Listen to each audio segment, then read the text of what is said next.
Happy Wednesday, and welcome back to another informational, powerful, information packed episode. Did I say informational? And edutaining, of course, on Ready, Set, Real Estate.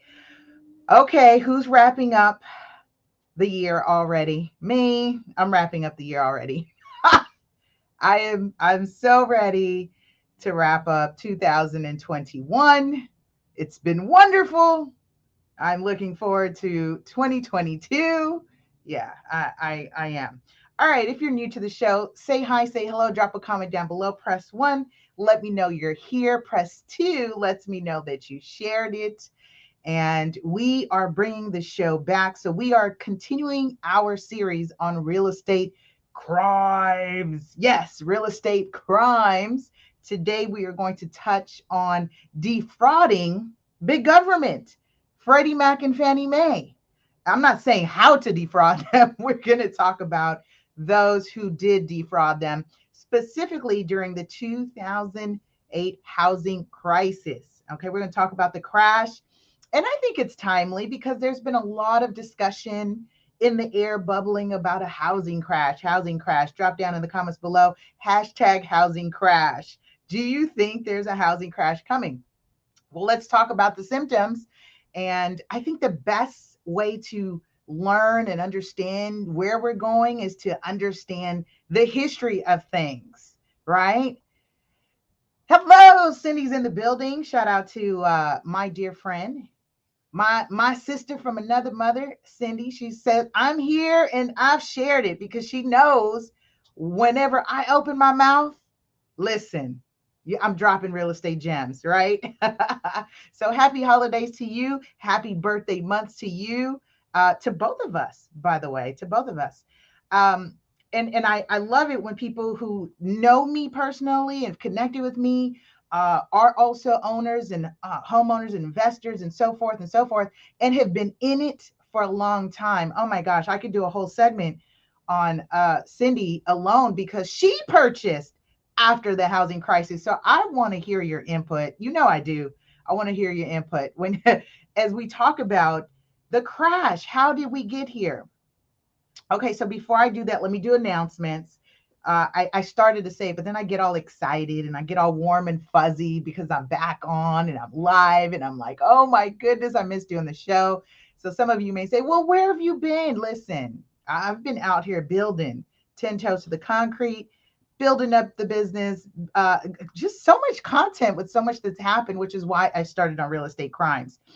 For those of you who are tuning in, I'd love to know where you're streaming from because guess what? The show now is streaming on our Facebook platform, our Twitter platform, our LinkedIn platform, YouTube platform. So we're streamed live and then the radio podcast everywhere and Instagram everywhere, right? There's only one Instagram, the metaverse, is now getting our replays. Okay. So if you are tuning in live, wonderful, wonderful. Glad to see you here and taking out time of your day. And if you're catching us on a replay, make sure you drop hashtag replay in the chat, in the comments. You know why? Because then I get notified, right? And then I come on and I'm personally commenting, right? This is not Lisa's whole production team and assistants are chiming in and comment. This is me. So oftentimes you guys are connecting with me and asking me questions, and who am I, right? Who am I? Who am I? What gives me the authority to even come on here and talk?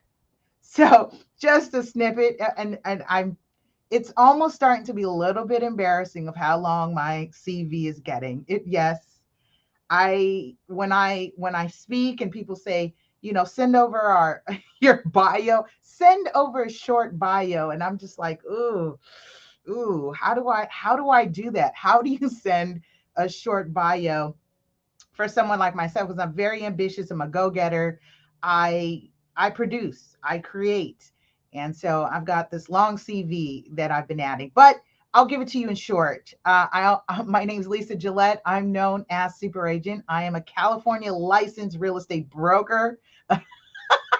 She says she does it all. I'm a California licensed real estate broker, and I am show host, creator, producer of Ready Set Real Estate. I teach real estate literacy to youth ages 10 and up, youth ages 10 and up. And what does that mean? We introduce real estate concepts to our youth and young adult community. I love it. She's like, she makes dreams come true. Listen, y'all might think I'm paying her to drop comments. No, don't do that. No, no, no. I'm not. Yeah, I'll Venmo you later. But yeah, that's super cute, and that's all love. That's all love, and I think anyone who's connected with me know that I'm all about love, supporting you. Ultimately, it's really supporting about what you want to do, and how best I can assist with that. So, albeit you are real here and local, and you're tangibly seeking to obtain your real estate. And D, shout out to my brother DeAndre. Letty, he says I'll pay her. Right.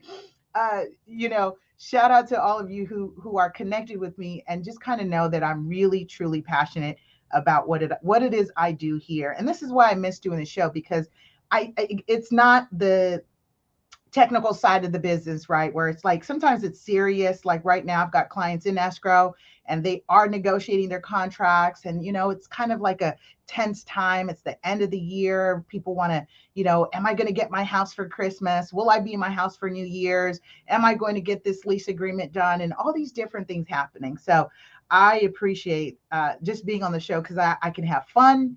And in the process, I can give you that edutainment. I can educate and inform you on what's happening, right? So my brother DeAndre, great seeing you on here on the live. Appreciate the support. All right, so I have, me. So I kind of like to do class when I'm by myself. I will do classroom style, right? I don't want to be talking at you. This is a two-way conversation, just like you see here. I love, love, love when you're engaging. It makes me all warm and fuzzy, but it adds to the conversation, because this is a conversation. This is not for me to just talk at you. I need this back. So for those of you who are on live and what you can remember, what do you remember about the housing crash? Just drop it in the comments below. Again, hashtag housing crash, because that's where we're going with it. And we're going to make today's show short and sweet, because I'm actually still on the clock. I've got to go show a property to a client who's trying to get into something before the year's end. So hashtag housing crash, right? Hashtag housing crash, housing crash, housing crash. And shout out to my brother, Evan Jefferson of ERGJ, also the Black Billionaires Club. We are streaming live for that organization and group. And like I said the last time, if you have an organization that you would like for us to stream into, make sure you share, right? Or reach out to me directly and say, Lisa, listen, we'd love to have you in our group, and we'd love to have you go live. There's a way to do that. Just like you see here, ERGJ, it's one easy link. Boom, he has nothing to do. He can sit back and relax and let Lisa and her team do the rest. So if that's something you're interested in, reach out to me. I have room for one more spot. One more spot. Let's do it. Let's get it. Okay, so what would you say that you remember about the housing crash, or what have you heard? Because listen, I got in the business 2006. Just finished college. I just finished college, and I broke even, and I had no money, meaning I owed no loans, no student loans, fortunately for me, right? And everyone's situation is different. That was my scenario, right? I came out with a degree. Boy, was my life challenging to getting there, but still at my core, what I had as a desire, I wanted to get my real estate license by the time I graduated. So by the time I walked the stage, I wanted to come out with my real estate license. And I was able to achieve that. But the challenge I had is I'm first generation real estate professional, meaning I don't have any real estate connections. I don't have anybody, my family, my upbringing. That's not something in my world per se, right? That was a direct resource to just kind of coddle me and nurture me and mentor me, if you will, and groom me. Didn't have that. So I figured it out. But what was interesting here is because now I was in South LA, I'm in South LA. And back then, South LA was bubbling. And the pricing was just like, whoa, 800,000, 900,000, $1 million. And here's why, in context, I want to talk about it because we are there again. South LA is the new LA luxury market. For those of you who are unaware, DeAndre says the crash was actually educational for me. I learned about a lot about real estate by following the stories on TV and in print. And I want to talk about that because that's interesting. You learned about it in TV and print. See, I learned about it behind the scenes. TV and print, as we kind of see during the political campaigns, they're going to, hype that up and show you some of the stories. But how many of you watched like The Big Short, right? The movie The Big Short, or the documentary surrounding the housing crisis? And most people, if you kind of, now you're behind the scenes, because I was privy to that. I was privy. I won't say any names, but I knew. I'd have to ask him permission if he wants me to, when I discuss this story, I'll ask him first if he wants me to disclose his name. But I came as a newbie. I was green. And I was green, meaning I did not know what to look for. I did not know what the market was doing. I did not know kind of what, when it paused or when it slowed and when it oops and uh-oh, we need to pivot. I didn't know that. I didn't know, just like what DeAndre is saying. He learned that what to look for and what not to do. I was so green. I didn't know, for most of us, right? And this is 15 years ago. So just kind of give some context. How long ago? Where were you? What was going on in your life 15 years ago? And for me, I was new. I was just coming out of college, and I was looking to close my first deal is what I was looking to do. And it was very early on. And one of the things that I was privy to is through a real estate professional, a colleague of mine came to me, and he was working with one of the banks. He was doing loans. And he said to me, my colleagues, he says, something's happening. My colleagues, my coworkers are filing for disability.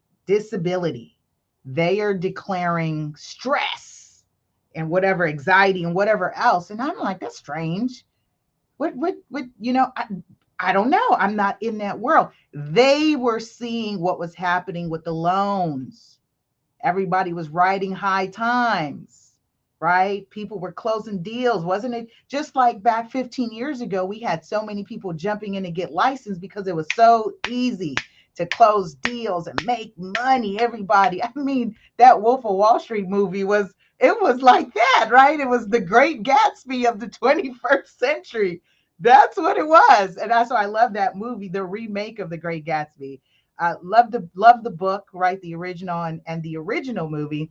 And then I like the remake. I really like what they redid there because it was the high times, high rolling, fast money. Everybody was doing it.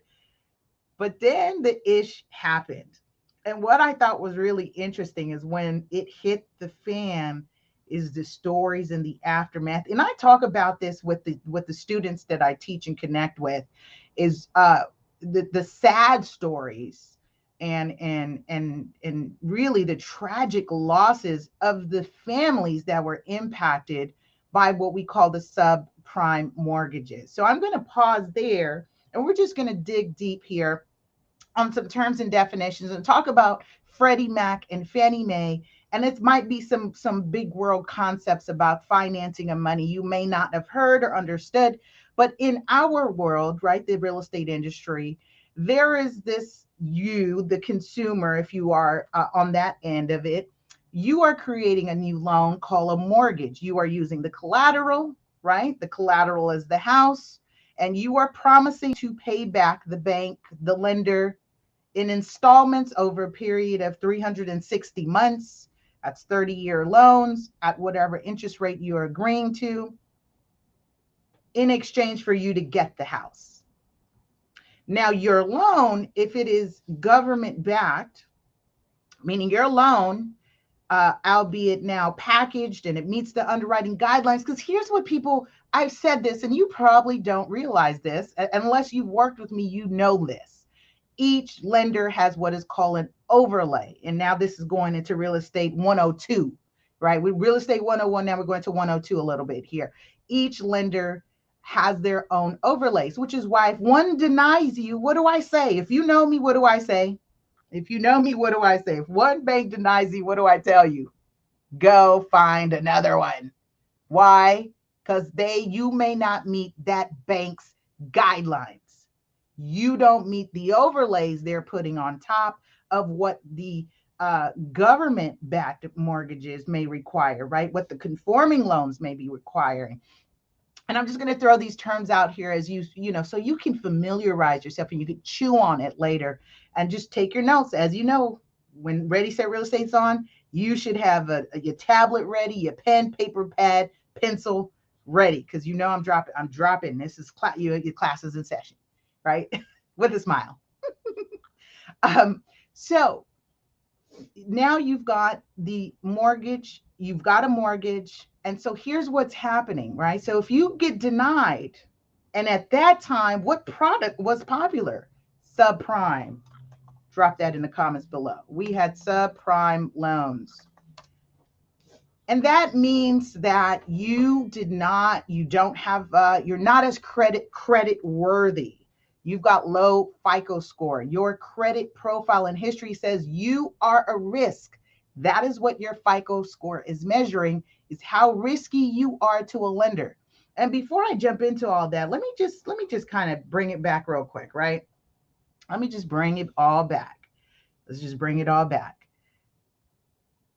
Subprime, FICO scores, and lending. Your credit score, for example, credit card, those are small loans. Your credit card is a small loan that you borrow money when you charge, and you're given 30-day cycle or less, right? 25, 27 to make a payment before interest is charged on the money you borrow.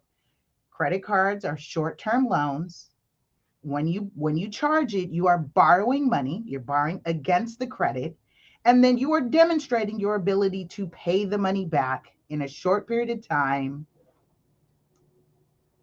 You're on time. Make sure you pay on time.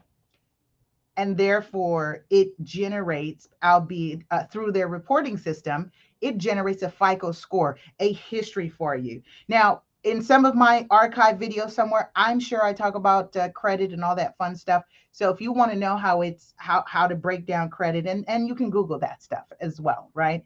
But it's broken down in your credit history, your ability to pay, new accounts, et cetera, et cetera. Now, mortgages are a big deal because that's a big loan. It's one of the largest investments that you will make in your life. And therefore, your ability to pay that is weighs very heavily on your credit. Okay.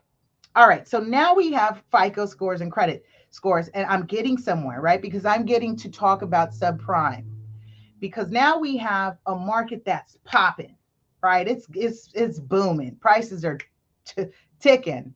And then we have this product that's been around. It's always been around, adjustable rate mortgages. And how am I on time?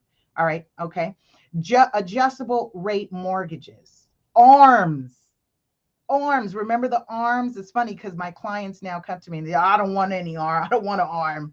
Listen, the ARM product was not your enemy. The ARM product today is still not your enemy. The ARM product was designed for a particular borrower. Where are my entrepreneurs at? Here, right? Business owners, self-employed. That is who that product was designed for. Why? Because their income fluctuates throughout the month, quarter, year, season. And that product was designed to cater to when they have great cash flow months, they can pay a little more. Or when things are slow, they're not penalized for paying less. Remember, it was called, now I wouldn't say remember, but if you're new to this, it was called pick a payment loan. Remember the pick a payment loan?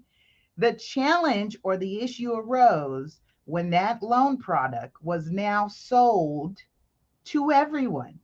And in particular, people who were either subprime borrowers, who were risky, had risky credit profiles.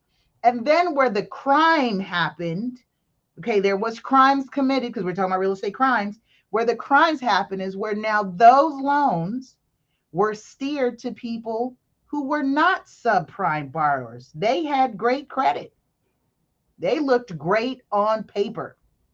And when you look great on paper, that means you have your track record of your W-2s, you've paid tax returns, you've got your down payment and closing costs seasoned, and you've got a FICO score at that time above what it needed to be. Now, since the pandemic, the requirements have changed on where the minimum FICO score is to qualify for what we know as first-time homebuyer loans or low down payment loans. But let me just give you this quick little disclaimer because, see, people take this information and they apply it to everything.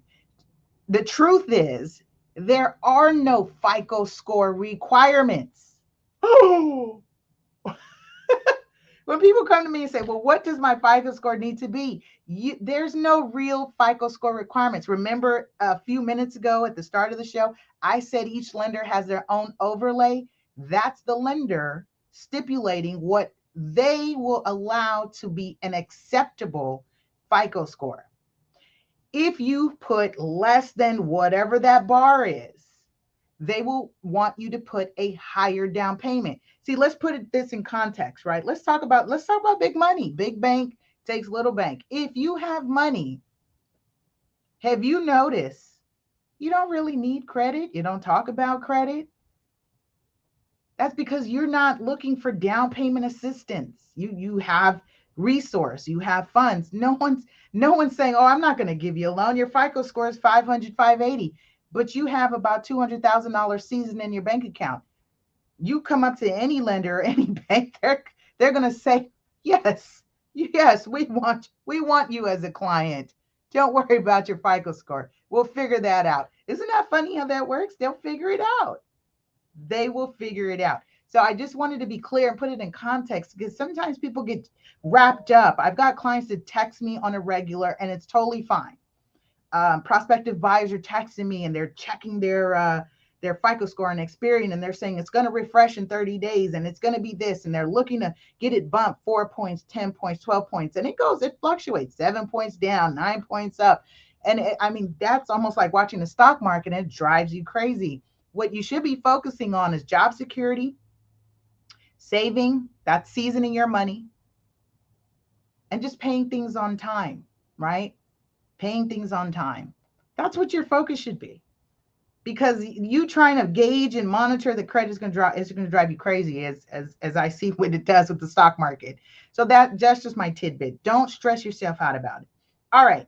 So as we continue, now we've got subprime loans happening. We've got all this bubbling with the housing market. And guess what happens? Lenders now are purposely packaging these loans, and what I called them were garbage loans. People who should not have gotten these loans, who were now doing stated income, were stating that they earned, let's say, $10,000 a month to afford a $5,000 mortgage. Now that's not including other expenses. My DTI ratio right there is already at 50%, which is extremely high. Extremely high, which means you're one paycheck away from being homeless, right? And they do have ratios. They've got their formulas that can't exceed a certain amount. My rule of thumb when I teach the youth and just calculating what your rent should be or what your mortgage should be in comparison to how much gross income you're bringing, it's 1/3 divided by 3. Take what you make a month, divided by 3. That's what your rent should be. That's what your mortgage should be. And as you realize, that's when you know that when you're applying for an application, what do they say? We need you to make at least 3 times the rent. Robert Biggs, you can't go wrong if you don't. What you're saying? I love your saying. Don't think I don't pay attention. He says that is an excellent point regarding credit scores. One of my industry colleagues and current president, by the way, shout out to you. We've got some presidents in the building of one of our local real estate boards. Very, very great to see you stepping into those shoes, and congratulations. Yes. So here you have it. It's important that we are the voice for the people in terms of credit scores and getting caught up, and just stack your money, stack, stack your money. If you need down payment assistance and all those other programs, now they're scrutinizing credit scores. Now they're on you about it. But listen, other than that, it's stack your money. Thank you. Grady says, I'm here. He's saying, can I get a two? Can I get a two? Press two. Let me know if you've shared it. That way we can empower other people, see other people, let them know what's going on. Okay. So as I continue, now we've got these garbage loans that are being bundled and packaged, listen, lenders knowingly, appreciate it. Thank you, Grady. Knowing that these loans are likely to be non-performing. Lot of big words today, a lot of big concepts, right? Non-performing, conforming, mortgage-backed securities, subprime. It's okay, keep up with me. The beautiful thing is I'm learning about online and replay. You can go back and watch this and pause, slow it down, and realize when I'm giving you a definition.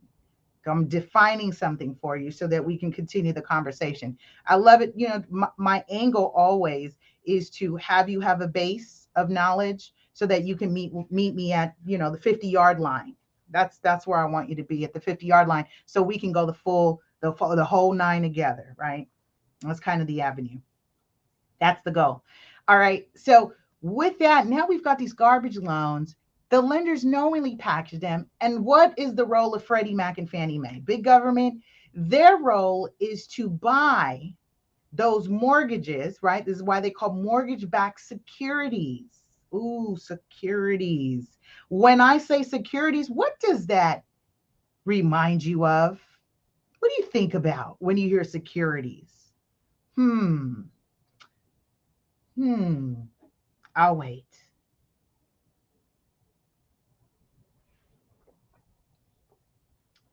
That was my pause break. Take a breath, because when I get on, I go in. Securities. What was that? I think is that a typo? There it goes. It was a typo. Very good. Stocks. Very good. And with stocks comes that thing called Wall Street. Yeah, okay, you see how this is coming into play? Thank you very much. Robert says stock market. Now, but wait a minute, Lisa. You were talking about real estate and me buying my home and me, not having the best credit score. But if I got this ARM, adjustable rate mortgage, I could get a home. So how are we getting to stock market when you were talking about real estate? Oh, au contraire, Moshe, how the world turns. We are all interconnected and interdependent. And this is why I love, if you go back and watch the documentary, see, they knew back somewhere in Iceland when their banks tanked, a ripple effect was coming. See, it's important, if you are in real estate, that you watch global markets. Global market. Follow the money. All right, let's continue. So now we've got Freddie Mac and Fannie Mae who are purchasing loans, mortgage-backed securities, right? And this is all part of fiscal policy. Fiscal policy. They inject more money into the economy because they're now purchasing these loans, right? And now these loans are going on to the secondary market, also known as our stock market. And the reason why I'm coming to this is because, see, we were waiting for the shadow inventory. Remember all these foreclosures? And we did have a wait. We had a snippet of foreclosures, but guess what? How many of you noticed not all of those foreclosures hit the market? And this will answer your question as to whether there's going to be a housing crash now. Because guess what? Something got perfected during the last crisis, housing crises, financial crises. Something was perfected. Systems, policies, protections. I just made that up. Systems, policies, and protections. It came out, it just feels so good. It came out so nicely. Something was protected because some have been saying, oh, well, it's going to be a crash. I'm going to wait for the foreclosures. Listen, pay attention to what your governors have done. Some of your governors have passed laws to hinder the purchase of mass foreclosures, right? Some of them have passed policies and laws to create a buffer to control inventory. But more importantly, I wish you could see this wonderful piece I have on my wall. I don't have any pictures in my office, but I've got a Monopoly piece. And this was a piece by LA Weekly that says when Wall Street is your landlord. Any of you here heard that news? Those foreclosures or shadow inventory did not hit the market. Why? Because guess what? My stock market and my Wall Street investors found out it was far more lucrative. There was more money in what, people? Rents. Rents. There's more money in rents because people need what? Housing.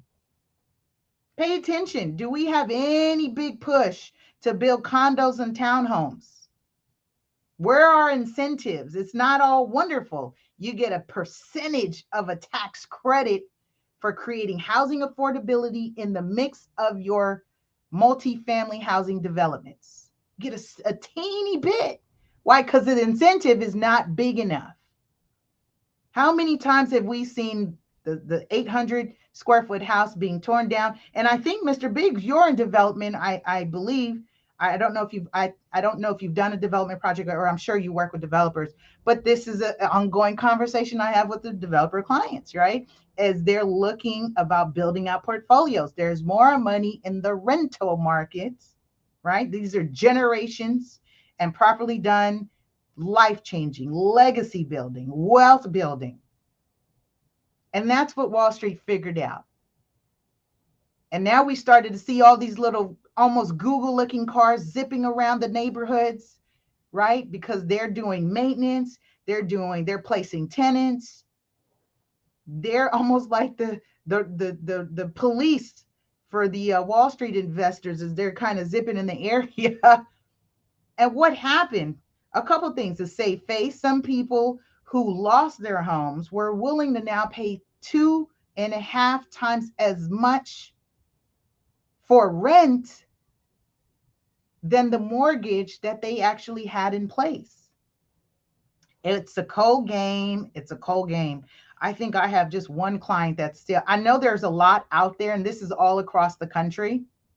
And this is why this whole movement about iBuyer was a big deal as well, is because now as Zillow is closing down that department, or has closed down department, about 1,000 and something homes got sold to one investor.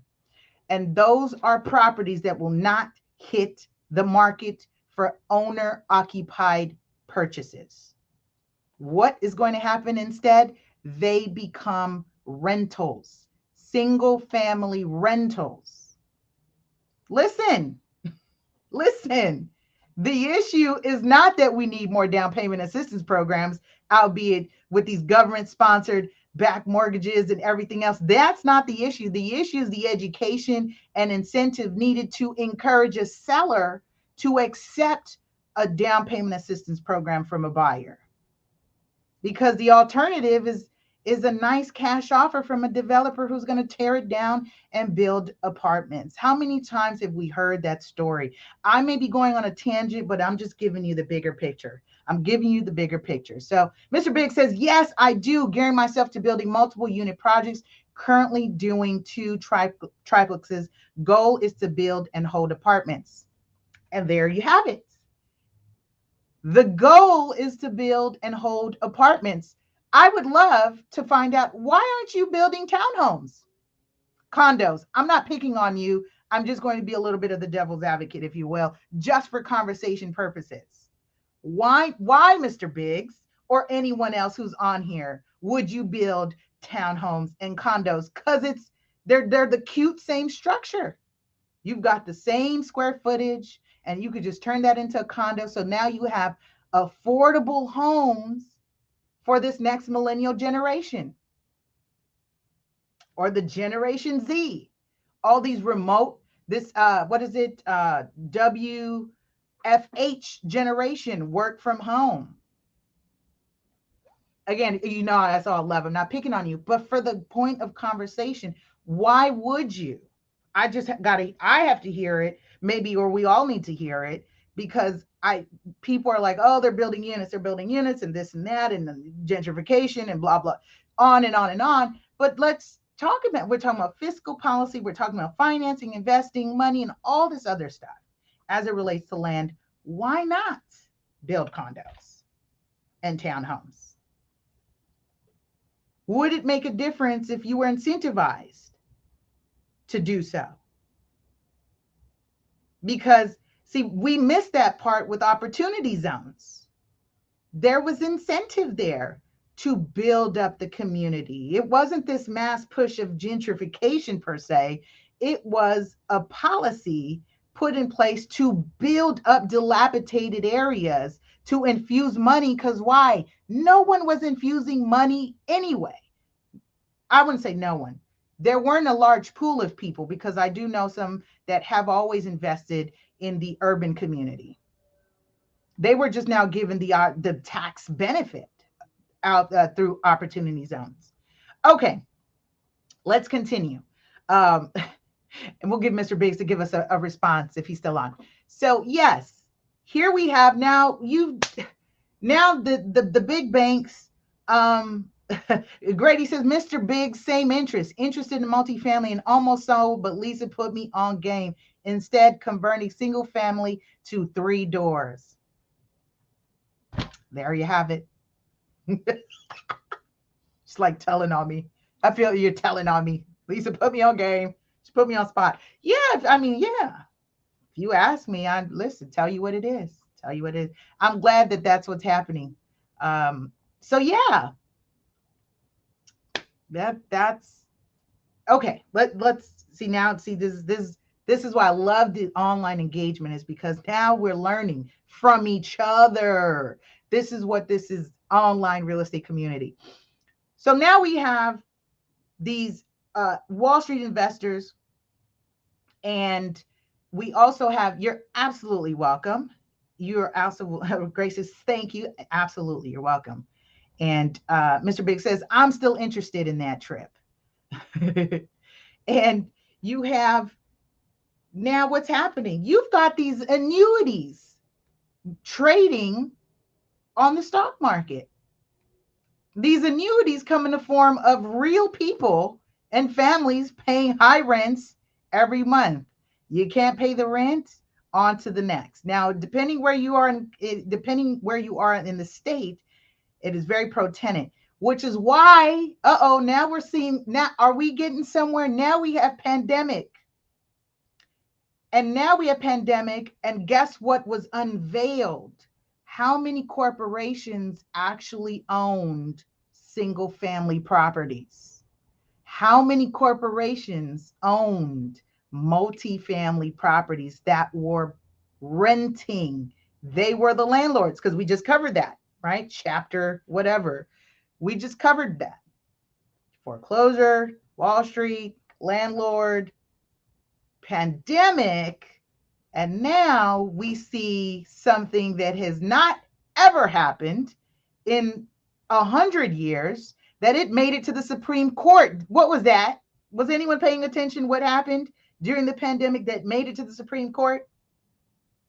What was declared unconstitutional during the pandemic? Listen, I'm giving them on. I got giveaways.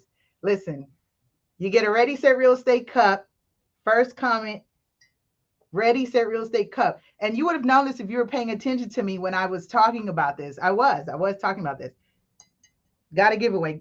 There's a now 16-ounce cup here for the first person, whoever responds, and then you'll DM me your address and I'll ship it out to you as a giveaway.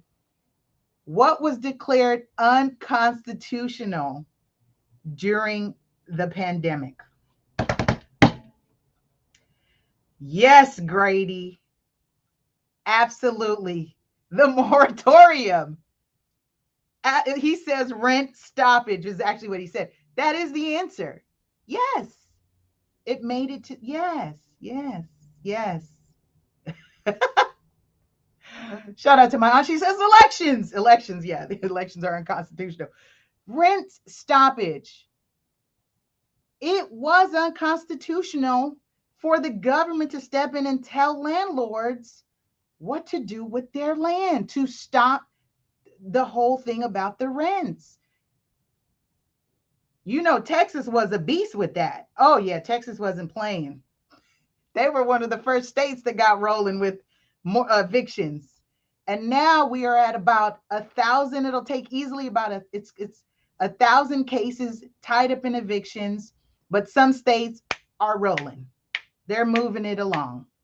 But see what was uncovered during that time, and I'm going to wrap this up because I've got an appointment in about 30 minutes.